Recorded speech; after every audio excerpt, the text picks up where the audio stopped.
नमस्कार मंडळी, तुमचं सगळ्यांचं स्वागत आहे माझ्या मिनी व्लॉगमध्ये. तर आता फायनली आली, वेकअप झाले, फ्रेशअप वगैरे होऊन किचनमध्ये आले. त्याच्यानंतर इथे रात्रीची भांडी पडली होती, ती सुद्धा धुवायची होती.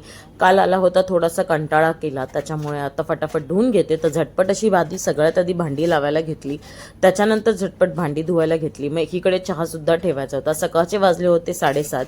झटपट असं भांडी वगैरे आवरून घेतली.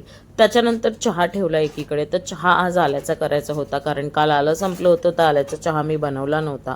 तर आणि बरीचशी अशी एडिटिंगची कामंसुद्धा राहिलेली आहेत. त्याच्यानंतर आजकाल खूपच जास्त मी कंटाळा करायला लागलेली आहे. तर मलासुद्धा वाटतं असं नाही केलं पाहिजे, कायम एनर्जेटिक राहिलं पाहिजे आपण. त्याच्यानंतर इथे बघा भांडी धुवून घेतली, कारण काल रात्रीची भांडी खूप सारी होती डिनरची. नंतर हा आहे माझा किचनचा फायनल लुक, सगळं काम आवरल्यानंतर. त्याच्यानंतर मस्तपैकी ठेवला चहा. किती जण आल्याचा चहा पितात नक्कीच कमेंट करून सांगा, कोणाकोणाला आवडतो आल्याचा चहा. त्याच्यानंतर इथे दूध घाई गडबडीमध्ये झाला एक मोठा प्रॉब्लेम, दूधसुद्धा पडलं. तर काही हरकत नाही, मी क्लीन करून घेईन. सासू सासऱ्यांना सुद्धा चहा दिला. मग त्याच्यानंतर मी चहा घेतला आणि मस्त TV बघत एन्जॉय केला. Thank you for watching. फॉलो.